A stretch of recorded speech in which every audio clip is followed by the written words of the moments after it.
Buenos días, mi nombre es Oscar Fabián Neira Cortés, soy estudiante de Economía del segundo semestre de la Universidad Nacional Abierta y a Distancia. Esta vez este trabajo es para el curso de Historia Política, Social y Económica de Colombia. En la guía y la rúbrica de evaluación, escenario número 4, identificación. Para comenzar, quiero exponer los siguientes subtemas en la presentación, que son el movimiento de la séptima papeleta y el Plan Colombia. El movimiento de la séptima papeleta fue un movimiento estudiantil que se generó en el año de 1990 para convocar una Asamblea Nacional Constituyente que reformara la Constitución del año de 1986,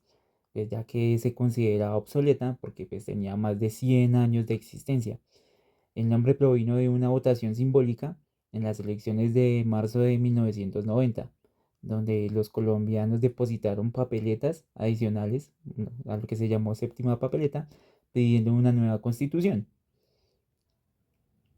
Pero pues esto no salió de la noche a la mañana, sino pues que teníamos, o bueno, Colombia tenía un contexto histórico más o menos movido, digámoslo de esa manera, que eh, se debió, perdón, a una crisis política, a un descontento social, al asesinato de los líderes, como el magnicidio de Luis Carlos Galán en 1989, que aceleró la demanda de estos cambios de esta constitución. ¿Cómo funcionó? Por iniciativa estudiantil, por la votación no oficial y por la respuesta del gobierno. Aunque no era vinculante, el presidente César Gaviria de esa época, elegido en el año 1990, reconoció el mandato popular y convocó a la Asamblea Constituyente de 1991. Pero pues, ¿qué logró la Constituyente de 1991 para Colombia? Mm, Diría que logró la nueva Constitución promulgada el 4 de julio de 1991, pues que tenía unos grandes avances como los derechos fundamentales, la acción de tutela, la diversidad étnica y demás, la descentralización, porque se dio la elección popular de alcaldes, los mecanismos de participación, como los referendos o los plebiscitos, y algo muy importante para mí, que creo que es la separación entre la iglesia y el Estado. Otro de los mayores avances para mí, eh, considero que fue el fin del bipartidismo tradicional, porque abrió el espacio para nuevas fuerzas políticas, que ya no se repartían el poder entre conservadores y liberales que así se hayan repartido el poder en años anteriores, había dejado una huella de sangre y una huella de violencia muy importante en nuestro país, que quizá hoy tenemos esas secuelas en varios aspectos sociales. Storytelling, sigo con el Plan Colombia. Entonces, ¿qué fue el Plan Colombia? A grandes rasgos, creo que fue una estrategia de cooperación bilateral entre los gobiernos de Colombia y Estados Unidos. Se lanza oficialmente en el año de 1999 bajo el presidente o bajo el gobierno del presidente Andrés Pastrana, y fue reforzada o siguió con su continuidad bajo el gobierno de Álvaro Uribe Vélez,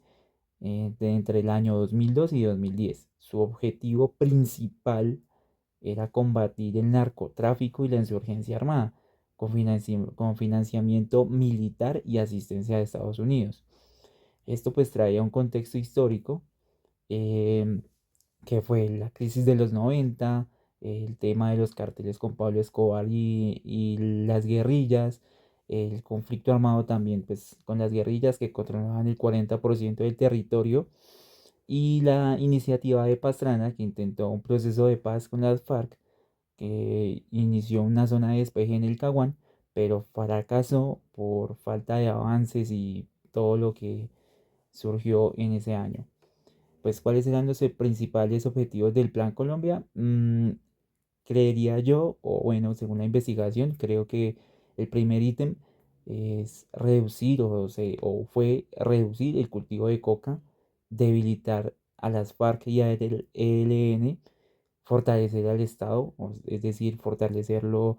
no en presencia, sino en la modernización de las fuerzas militares y las reformas judiciales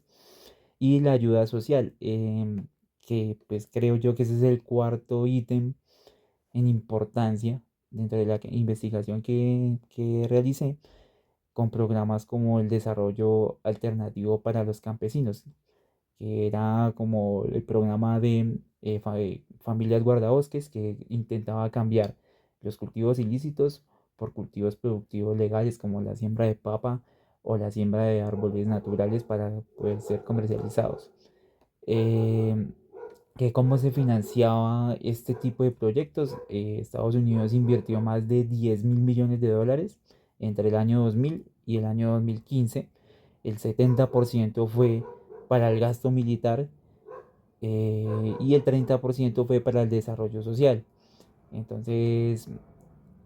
tuvo unos resultados y unos logros como la reducción de los cultivos de coca. Los cultivos bajaron de 163.000 a 48.000 hectáreas, aunque pues después repuntaron.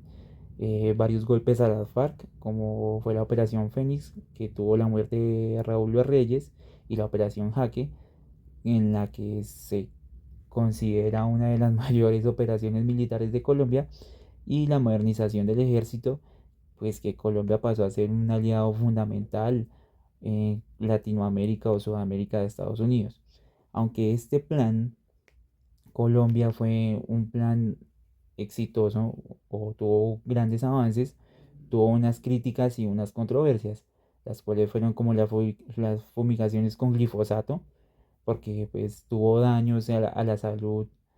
de las personas que estaban en ese entorno, los falsos positivos y el desplazamiento forzado de más de 5 millones de desplazados, que fue algo totalmente injustificable por parte del gobierno, y el narcotráfico persistente. Aunque pues bajaron los cultivos de coca, el negocio se adaptó a tener unas nuevas rutas y unos nuevos clientes y unos nuevos actores de producción de productos ilícitos. Continuando con esta investigación, entonces pasamos al periodo de la reelección, que fue del año 2002 al 2018. Em, para entrar en un contexto, en el año 2005, bajo el gobierno de Álvaro Uribe, se aprobó una reforma constitucional que permitió la reelección inmediata del presidente, que estaba prohibida antes, desde el año 1886. Uribe fue reelegido en el año 2006 con el 62% de los votos, consolidando su política de seguridad democrática. Luego siguió el presidente o el expresidente Juan Manuel Santos entre el periodo del 2010 al 2018. Él tenía su iniciativa inicialmente uribista, pero pues se desligó y fue reelegido en el año 2014 para impulsar el proceso de paz con las FARC en el año 2016. Que esto tuvo unas consecuencias, sí, tuvo una polarización política entre el uribismo y el santismo, y pues en el 2015 la Corte Constitucional eliminó la reelección presidencial indefinida, cerrando este ciclo. Pasamos ahora al movimiento o al periodo de la seguridad democrática, que fue desde el año 2002 hasta el 2010, pues que tuvo unos objetivos, que fue recuperar el territorio nacional que estaba en manos de las FARC y los paramilitares, reducir los homicidios y secuestros, eh, realizar operaciones militares masivas, hacer fumigaciones con glifosato, desmovilización de paramilitares, y pues que tuvo unos resultados. Los resultados se dieron, no sé, se dieron en la reducción de homicidios en un 40%, en el debilitamiento de las FARC, que perdió casi el 60%, muy grande, muy significativa, que fue el escándalo de los falsos positivos, en los cuales se ejecutaron más de 6.400 personas, según la JEP, que no tenían nada que ver con el conflicto armado. Siguiendo la línea de tiempo, entramos al proceso de paz en el 2016, que fue el acuerdo con las FARC, que se dieron algunos diálogos en La Habana, Cuba, entre el gobierno de Juan Manuel Santos y las FARC. Tuvo unos puntos claves como fue la reforma rural, la participación política, la justicia transicional, y pues que tuvo varios hitos también, como el acuerdo firmado en el 2016, pero el plebiscito dijo que no, con un 50.2%, y se renegoció este acuerdo y se implementó vía Congreso. Eh, Esto tuvo unos resultados, y estos resultados fueron en la desmovilización de 7.000 guerrilleros, y se creó la JEP, que fue para la justicia de las víctimas. Que el acuerdo no fue una total garantía de paz, no, porque tuvo una gran mancha, que fue la disidencia de las FARC, que fueron 1.500 combatientes que aún siguen activos, alternativos, más allá del bipartidismo. Son unos actores nuevos que se afianzaron entre el año 2000 y el 2020. Dichos actores se presentaron como el Polo Democrático, que surgió como una oposición al uribismo; el Centro Democrático, que fue de derecha con una cabeza muy visible, que fue el expresidente Uribe; los movimientos sociales como la Marcha Patriótica, que fue un poco progresista; el Pacto Histórico, que fue una coalición que llevó al presidente Petro actual al poder, y pues que tuvo un impacto. El impacto final fue el fin del dominio de los partidos liberal y conservadores, y pues también tuvo una apertura hacia la izquierda, que ya la veremos más adelante, con el gobierno de Gustavo Petro desde el año 2022. En el año 2015 se presentó un fenómeno poco casual en Colombia por la migración masiva ante una crisis venezolana, en las cuales 2.5 millones de migrantes llegaron a Colombia, que fue el mayor receptor de venezolanos en la región. Esto pues en la economía, a ver, bastó para tener una obra más barata, una mano de obra más barata, pero presión en salud y en educación. Incrementaron los casos de xenofobia, pues digámoslo, en Colombia la xenofobia anteriormente em, era entre regiones, si se puede decir, y ahora pues tenemos como un común denominador hacia las personas venezolanas, lamentablemente. Y la regularización del estatuto temporal de protección para más de 1.7 ocurrió un fenómeno como fue la pandemia del COVID-19, que fue una crisis sanitaria y social, pues que tuvo unos impactos demasiado fuertes en nuestra sociedad y pues en el mundo, valga la redundancia, al tratarse de una pandemia, que en Colombia tuvo más de 140.000 fallecidos entre el año 2020 y el 2022. En la economía, la caída del PIB fue del 6.8%, y el desempleo creció en el 2000 en un 16%. Eh, Ante todas estas caídas de la economía y el desempleo, surgieron protestas en el año 2021 por la desigualdad tan agravada. ¿Cuál fue la respuesta del gobierno de turno? Cuarentenas un poco estrictas, más de 5 meses de confinamiento y una vacunación lenta, porque solo el 30% estaba vacunado en el año 2021. Vamos en este momento al giro a la izquierda, o la presidencia de Gustavo Petro, que fue denominado como el presidente, o él se autodenominó que este tendría que ser el gobierno del cambio. Eh, entonces, Gustavo Petro fue elegido del periodo del 2022 al año 2026, que fue el primer presidente de Colombia de ser de izquierda, y pues que tuvo como varias reformas, que fue la paz total, que tuvo diálogo con el ELN y sus disidencias. eh, También quiere implementar una reforma a la salud, también quiere implementar una transición energética, em, que tiene varios desafíos, como por ejemplo una oposición demasiado férrea, como el Centro Democrático, y pues que la violencia lamentablemente en Colombia ha persistido y es permanente, y pues ha sido un flagelo que nos ha marcado a raíz de nuestra historia. En conclusión, creo que Colombia, durante el periodo de tiempo del año 1991 al 2025 que nos encontramos actualmente, ha sido un país en transiciones, porque pues si lo agarramos con pinzas, ha transicionado y ha mutado también varias cosas, como por ejemplo el 2002 al 2018, de la guerra de Uribe a la paz de Santos. Del 2018 al 2025 que estamos actualmente, es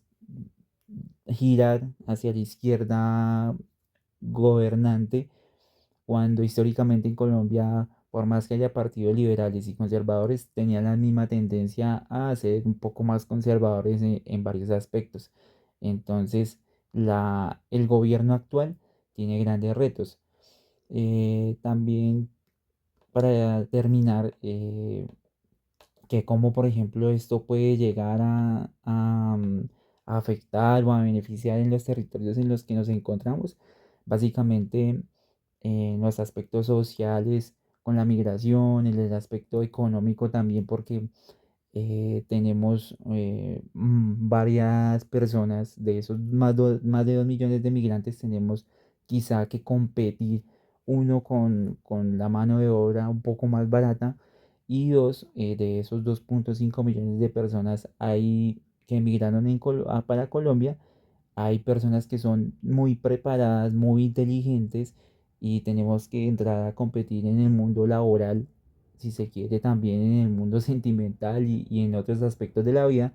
Se puede llegar a tener este tipo de competencia, eh, que quizá es un poco nocivo para ellos y para nosotros. Em, También en el periodo, también ser un poco más conscientes y estar preparados en el tema de la salud pública, porque pues se demostró que en periodo de pandemia, mm, muchas de las medidas que se tomaron con tal de que no aumentaran los aspectos de contagios y demás, la gente o muchas personas no colocaban en práctica esta situación, y pues preferían salir a la calle sin tapabocas, no acatar los temas del pico y género que existían en su época. Entonces se hace todo un conjunto, o trato de hacer todo un conjunto, y veo que los colombianos podemos ser un poco más eh, llenos de memoria, llenos de vivencias, y ponerlas en práctica. Lo malo dejarlo atrás, y lo bueno aprovecharlo de estos aprendizajes para poner en práctica en un futuro, y pues también, ¿por qué no?, enseñarlo a las nuevas generaciones, que son las que tienen y van a tener la obligación de subsistir en este país, sobre las bases en el cual nosotros los dejemos. Mi nombre es Oscar Fabián Neira Cortés, soy estudiante de segundo semestre de Economía. Muchas gracias.